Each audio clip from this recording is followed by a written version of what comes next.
It's like when they talk about, oh, that's the, he overdosed on that. Get me what he had. It's that sick. They were trying to get to that place where he almost passed away, or he did pass away. Get me that stuff. It's that sick. All right, these are going to be pictures of the same person through addiction. And these are people from that we do know.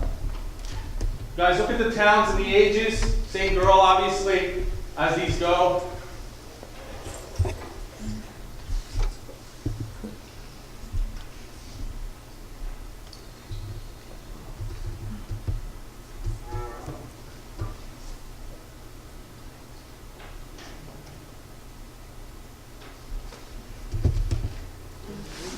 This is something called tweaking. It's a habit they develop where you feel like there's bugs inside your skin, but it also becomes a habit afterwards as well, where the constant rocking and the scratching of themselves. It's a constant scratching. Sooner or later, you scratch yourself enough, you're going down. This is an internet-based picture, but we've all seen it. Very common.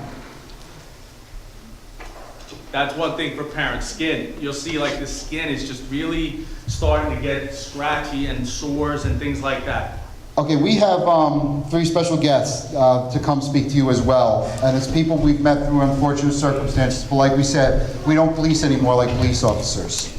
I'm going first to introduce, you want to go for it? Guys, we have 16 overdose deaths in Bergen County right now.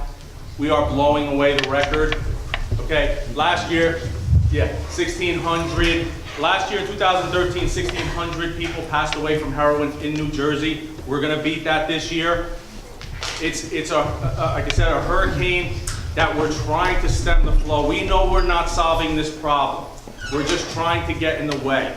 We're trying to intercept somebody before they die. We're trying to get somebody back on their feet. I wish I had success stories to share. I really don't. And the 30 or you'll see the numbers in the paper when they come out, but I don't want to get into that whole thing. But we keep telling them, be our first success story. Come on, get in rehab, get on your feet. Let's bring you in front of Midland Park parents, and you can stand there and you can tell them that you beat this thing. We don't have anybody. It's bad. Now what happened this year, we have Patty Trava is here. Unfortunately, her daughter passed away in January. Sweetheart girl. She'll talk to you a little bit. And we have the Coles, Mr. and Mrs. Cole, Brendan, great kid, young kid from Allendale, Franklin Lakes, passed away, 21. 21 was Caitlin, 22 was Brendan. Can you do one quick thing on Narcan? What's coming? Narcan? Yeah, but just one second. But just so everybody knows, it's a lot of negative, we understand that, but the reason we're standing here is to get in front. You guys are in a position to get in front of what's going on. You know, get into your kids' lives. Understand that the junkie idea in the back of your mind, hopefully a lot of the articles that were put out in the paper and with the pictures you're gonna see, this is the 19-year-old girl that works at your bagel place. This is the Don Bosco picture. The idea of junkie needs to go out of your mind. These are normal kids. These are our children. These are our children. That it's affecting. And that video didn't work. That video was Faces of Heroin. That's what it was called. These are the faces. These are our Bergen County beautiful kids that we're losing. Okay? And Patty's going. Patty's beautiful daughter was Caitlin. Obviously passed away 2/14 and Franklin Lakes, age 21. Unfortunately, I am the mother of a heroin overdose, Kate, and she was beautiful. I don't even know where to begin. I'm not going to, no, can everyone hear me? Okay, I don't know where to begin, but I just want to start out like, she grew up in Franklin Lake. She went to the school that I'm a nurse in now. Okay. She went to the school where I am a nurse in now, Woodside Avenue School, with her twin sister. Totally typical, wonderful little children. You know, did the same things all your children did. Went to Abba's farm, went to the birthday parties, had a wonderful life. Somewhere along the line, as these two got older, they started to go to all the different parties in the area.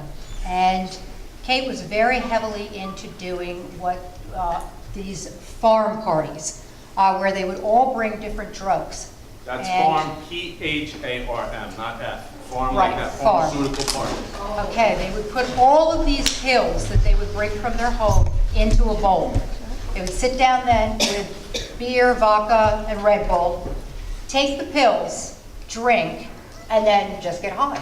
And a lot of them were doing it, and it's not that she got into a bad crowd. She was doing it with the same kids that she went to school with in elementary school. Some of them were doing it, some of them weren't, and that's where the problem lies. Nobody wants to tell any of the adults about it. No one really wants to tell somebody, your friend or your daughter is really, really doing a lot of these pharmaceuticals, a lot of these Oxycontins at parties. What she was doing then is she would be the one that her twin sister would have to finally call us and say, Mom or Dad, you have to get to this party. Katie took a couple Xanax, she's been drinking, she's passed out. This never ended. It got to the point where she then went from the oxys right into heroin. Started snorting heroin and then went right to the needle. So by the time she was a junior in high school, she was using heroin 15 to 20 bags a day. We got her into rehab immediately. She was in a rehab facility out in Pennsylvania. Her sister, her twin sister, hawked her like crazy, trying to get her well. She would look at the rehab facility. She would try to talk her into going. Whenever she would get out of rehab after 3 months, she would start up right again. It was that addiction was so strong, so overwhelming, nothing else mattered in her life. It got to the point where she stole every piece of jewelry that I had out of my home. She stole from my husband, from his business. She would steal anything, and she would pawn anything. She took my husband's parents who passed away. She took his wedding band, the father's wedding band, and his mother's crucifix, and pawned those. All of those things are gone. Not that they're as important as the life of a child. Anyway, it got to the point where one day, on Mother's Day, she was going through town, and she was high on heroin, and she almost had a head-on collision with an off-duty police officer and his wife in the car. Excuse me, the wife was 8 months pregnant at the time. So therefore, she could have just killed the family on their way to Mother's Day. She was arrested, put in a police car. At that time, she had gotten to the point where he couldn't even find a vein in her arm. Her arms were so bad with what's called cellulitis. She had such track marks that she was injecting into her neck and into her fingers and her hands. She also had a swollen hand and cellulitis to the point where they couldn't even put the handcuffs on her. They had to put a towel around her hand, put the handcuffs on her, put her in the police car. I watched all of this. Take her to Valley Hospital, have her treated there before they could put her in prison, before they could put her in the county jail. From county, we would go to visit her, and we got her right into a rehab facility in Kearney. So she spent 30 days getting detoxed and clean in the county jail, went to the rehab facility in Kearney. So that was 60 days she was clean. She came out within 24 hours, she was using heroin again. I got to the point, my other daughter, who, by the way, is her twin, went through the same adversity she did in life, the same difficulties, the same problems, was the one I really was worried about. She was the one who was drinking too much too. She was the one that was partying a lot too. You'd ground them, you'd take your cell phones away, you'd do whatever you needed to do, and yet you were still having these problems. But the other one, the other twin, Kate, just had a low self-esteem. She had a lot of issues. She had problems that we tried to address, and when she was clean, when she was detoxed and clean for a long period of time, 60 days, we were able to diagnose her, a psychiatrist, with bipolar. We tried to get her on antidepressants. We took her to psychiatrists, to psychologists. She was in an outpatient rehab facility. Nothing worked. And on Super Bowl Sunday, about 4 o'clock in the afternoon, I finally got the call, Kate's dead. So I went to the house, and I'm just going to be very graphic about this. I'm going to tell you. That child, because no one was there, lied there for 15 hours. And it's nothing worse than seeing your own daughter completely blue with rigor mortis, stiff as a board. She had fractured her nose because she had fallen on the floor. And I'm waiting for them to bring a body bag in. So they put her in a body bag and get her to the funeral home. It took hours to do that because it was Super Bowl Sunday, and I didn't know this until later. All the streets were closed in the area, so they couldn't get the ME in from Hackensack over to Franklin Lakes to pick her up. So that body lied there for another few hours, and it was just one of the most undescribable things you can imagine. That's it. So I've lost a daughter. I have to live with that for the rest of my life. I have, and you're probably wondering, why am I standing up here now, 3 months, almost to the day that she died? We also lost her best friend a week after the funeral. He died of an overdose too. He just couldn't live without her. Why am I doing this? Well, I have a 9-year-old now. I have a 9-year-old, and I'm in the school where they went to school, and I'm watching all the little children who are in that classroom, and I'm saying, who's going to be the next one in the next 8 to 10 years who's going to be addicted to this drug, oxys, heroin? It's all the same thing, basically, when it gets into your body and you stop breathing. Who's going to be addicted and who's going to die? So I'm out here with these officers trying to get the word out to all the parents. You've got to do something now. We can't just have DARE programs and kind of just talk to the parents and the students about it. We have to give you the facts.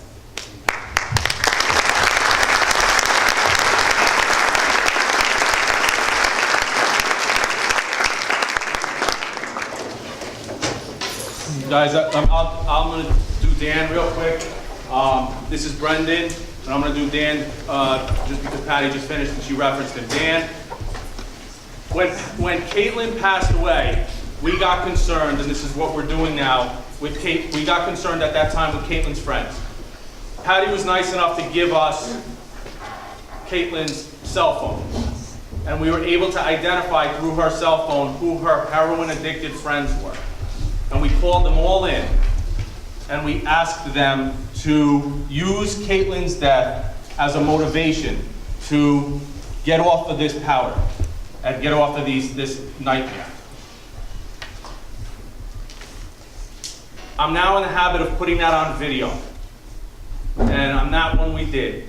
And we told Dan, please, enough. You see what's going on. Get off of this stuff. We'll do anything you want us to do. We'll walk you to rehab, which we are now doing tomorrow. I have 2 guys going to rehab tomorrow, taking somebody at 7 in the morning. Dan said, I got this. I'm good. I'm done. I got it. He walked out. 12 days later, he was gone. 7 days later, he was gone in Franklin Lakes. You know, can you imagine how powerful this drug is, that it removes any type of logic from you? When that a day before, 2 days prior to that interview, when we spoke to him, he lost his best friend. Arguably, I would say his best friend to this drug. And they're not bad kids. Right back to you. They're ill. Can you imagine that? They're ill, and even Kate's death couldn't stop them. That's how I'm saying this story, because I want you to grasp how powerful this thing is. Okay? Okay, we have Brendan's parents here, Mr. and Mrs. Cole. Thank you. Hi, I'm Gail Cole, and this is my husband, Brian. We lost Brendan. He was the first heroin overdose in Bergen County on January 4th. A little different story, unfortunately the same result as Kate. You know, Brendan was always a tough kid. He was that kid that had ADHD. He had anxiety and depression. He's been, you know, he had been seeing doctors for, you know, since he was 6 years old, you know, and it was just always an issue, and low self-esteem issues, although nobody would know that to look at him. He came to us a year ago and told us that he had a problem with pills. And we thought, okay, you know, so we had to make a decision to send him back to school. We had no idea the depth of the problem. He went back to college. He had 1 semester left. And we had an addiction specialist that he was seeing. Little did we know he was using the whole time he was seeing this doctor. You know, one thing that you don't realize when you have somebody who is an addict is that they are incredible liars and manipulators, and they will do anything, including destroy your family, to get what they want. He graduated, he stayed down to finish some extra classes, and he came home, and that was when we found out that he had been using heroin. And, you know, we tried to work with somebody else, you know, it was the whole big thing. Oh my God, you know, rehab, can you afford it? What do we do? So you try to do whatever you think you can, and we had him seeing someone else, a psychiatrist, and he had a lot of issues with sleep. You know, little did we know that it was a result of heroin use. So he, you know, we knew that he needed help, but it's difficult when your child is 22 years old to tell them that they're going to do anything because they're legally an adult, which presents a whole other set of problems. He got arrested for heroin possession, and we thought that was terrible, and we were trying to figure out what to do after that. And 5 days later, he got arrested again for heroin possession. So now he's facing 2 3 to 5 year felony counts, because that's what you get for possession. So we did get him into rehab, and 30 days, he looked great. He came out, he went to go live in a sober house in Colorado. Not my choice, but they tell him, oh, you have to let them own their sobriety. And he convinced the doctor there that he was so mature and so ready for the next step. And he lasted probably about 6 weeks, and he refused to take a drug test at the sober house and came home, and then our lives were basically a nightmare between Thanksgiving and Christmas. I was called many, many names, and Gail Cole was not one of them. And we tried everything, I did tough love, my husband did more love. We had tracking devices in the car. With 2 felony arrests that they were waiting to resolve, he would still drive to Patterson to pick up drugs. And then Christmas, it was like a light went off, and we thought, he looks great, he looks better. The day before he overdosed, he looked fabulous. He had gotten a part-time job, he was temping, he looked great. He looked like a regular kid. His eyes were clear, his attitude was great, this fog was gone, this nastiness, this bitterness.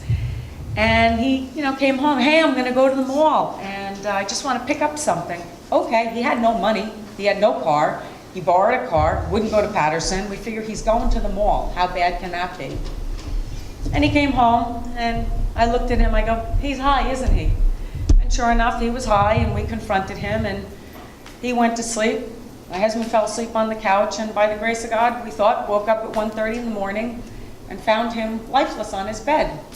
And the Allendale police, the EMS, and a squad from Valley Hospital came and revived him, and they gave him Narcan. And he walked out the front door in the ambulance. They made him walk out, and he was at Valley Hospital from about 2:30 in the morning. They released him, and he was back home at 1:30. And he died at 3:30. He was gone. He had, from what we have been told, he had other drugs, and his body was so beat up from everything that happened. And his 20-year-old brother found him, gone. And everyone's afraid to confront drug addiction because of the stigma that's attached. But what you don't realize is that if you don't fight like hell for your kid and find them the help that they want, they're gonna die. And you know what? They're not gonna have much of a life in a box in the ground. And that's the reality of heroin addiction. And just like Patty, why we come out here is because we want people to get the message that it's in our backyard. I lived in Midland Park. I live in Allendale. My son graduated, he went to Burton Catholic. He graduated University of Richmond. He had his whole life ahead of him. Vivacious kid. And here was a kid who thought he was alone. 1,000 people at the funeral home. All of his friends. Wonderful kid. How many lives he touched.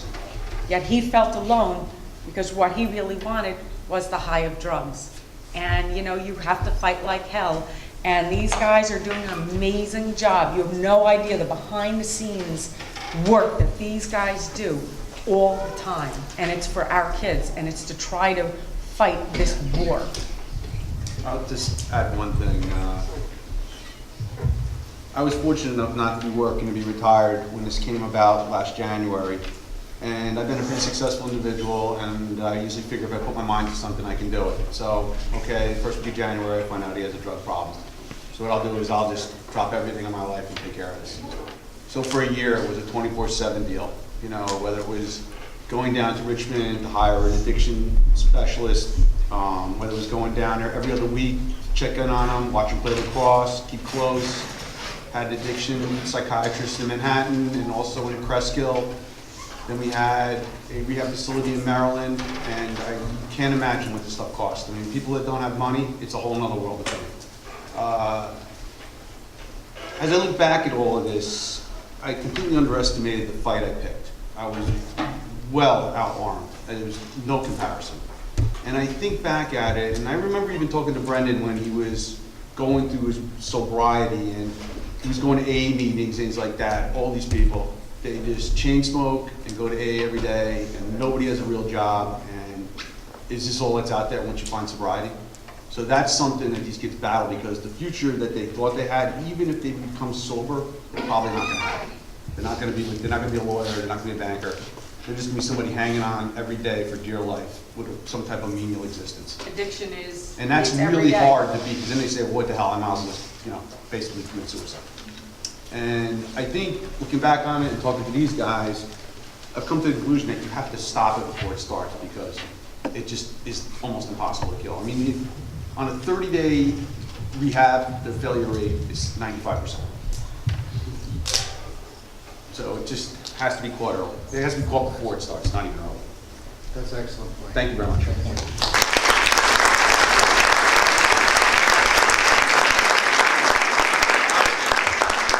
Getting late, we're gonna rip through real quick things, and I'm gonna be all over the place. Basically where we stand, and I consider we now at this point. Oh, sorry.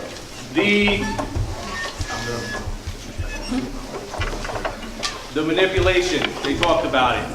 Brendan put Mr. Cole put a GPS on Brendan's vehicle because he wanted to see if he was gonna go to Patterson, okay?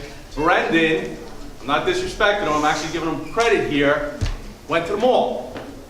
He told his dealer, go to the mall, because my parents are gonna see where I'm going, because he knew the GPS was on the car. So now, in his mind, Brendan just went to the mall.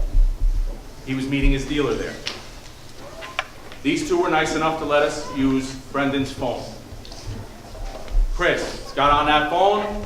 We pretended to be Brendan. And we said to his dealer, hey, you got any more? We're looking da-da-da. We talked as a user. Meet me at the mall. We said at the very end, I'm sending my girlfriend. We sent our undercover officer in there. They're hungry, so they want to make money. He meets the undercover.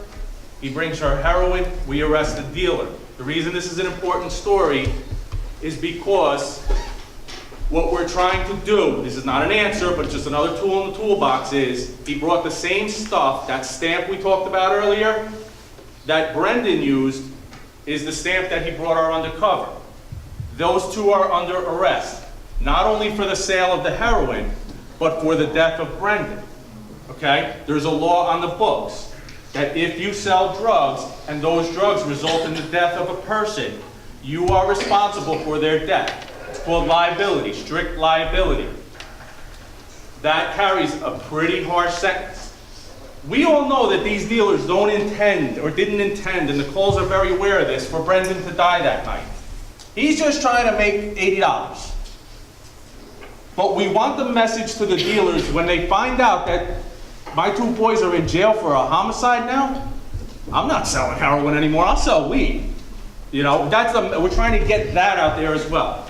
Narcan, real quick. The entire state of New Jersey, I know some cops, they don't want this undue, is going to carry Narcan. It's a mist. It takes away the effects of heroin like that.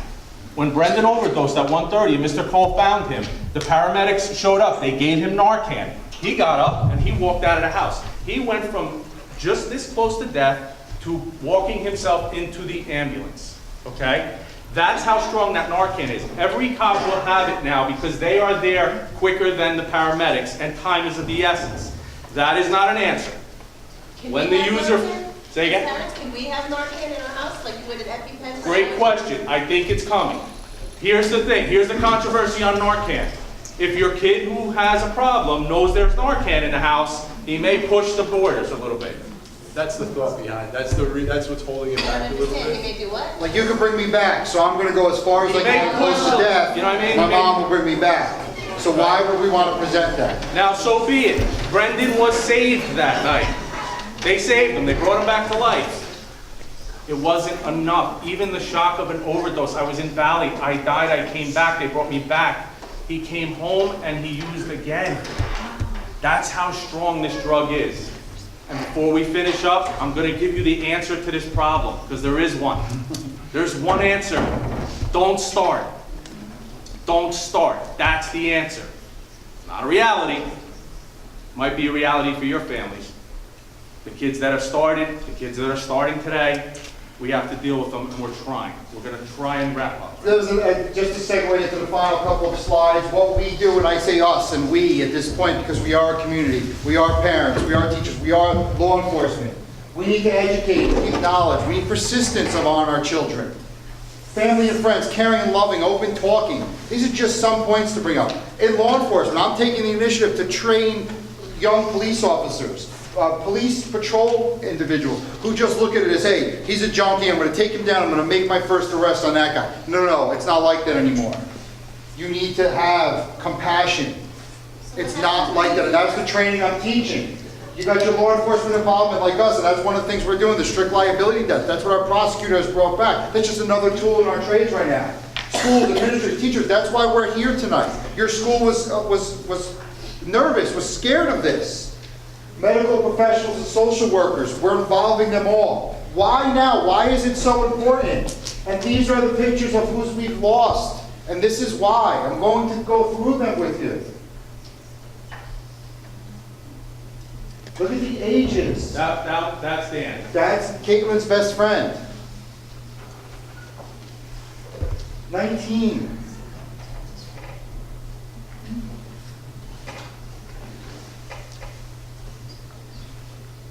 And these are just this year, and these aren't all this year. These are just the ones I could come up with. Then it's just this county. My phone numbers. You can take that down, you can call me at any time. All three of those go directly to one cell. I answer the one cell each and every day, no matter what time it is. I really appreciate that. We're gonna open up the questions now. I know you have a lot of them, which is good.